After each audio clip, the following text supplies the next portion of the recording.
How to set up and configure TP-Link router. Yan ang ating gagawin ngayon. Ito ang ating mga kailangan. Isang router, ito ay TP-Link.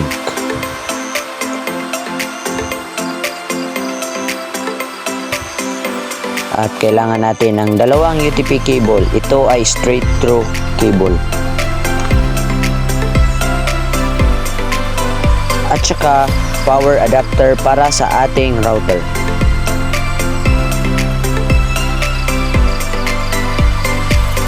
So ito ang ating internet, dito tayo connect. Ito ang ating ISP o Internet Service Provider.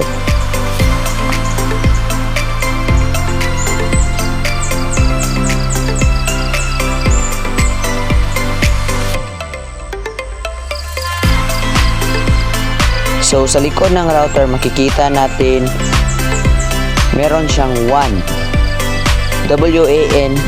port.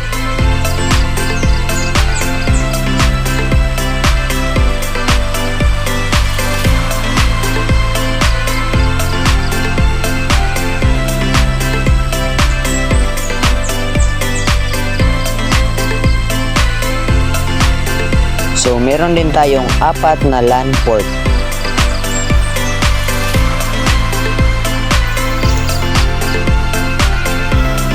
I-connect natin siya dito sa LAN port ng ating computer or laptop.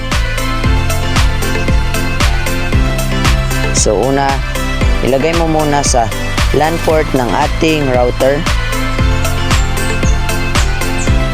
Sunod ay ilagay mo naman sa ating laptop or computer LAN port.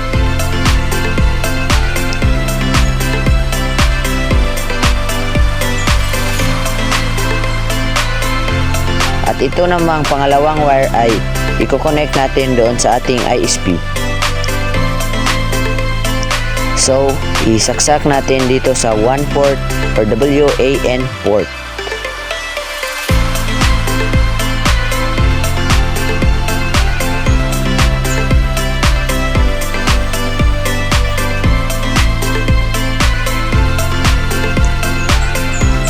So, sa ating ISP or Internet Service Provider,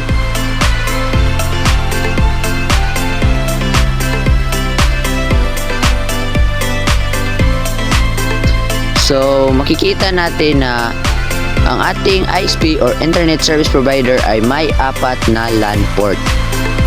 1, 2, 3, 4. So ilagay na natin dito sa ating Internet Service Provider ang ating Ethernet cable.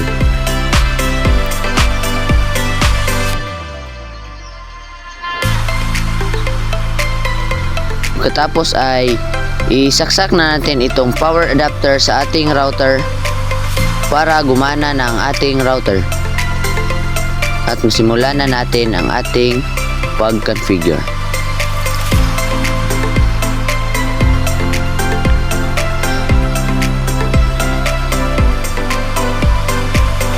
So ganito ang pag-configure ng ating TP-Link router.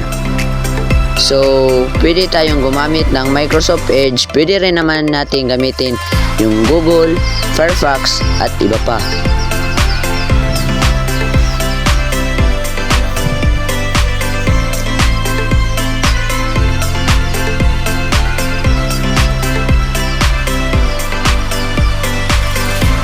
So, ang pinakaunang step sa pag-configure ng ating TP-Link router ay ilagay natin ang ating IP address na, so i-type lang natin ang 192.168.0.1.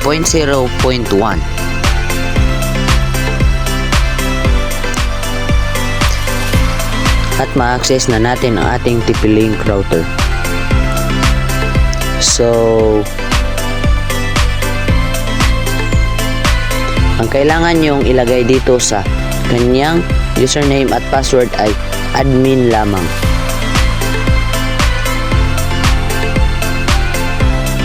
Type enter at ganon lang ang pag-configure ng TP-Link router.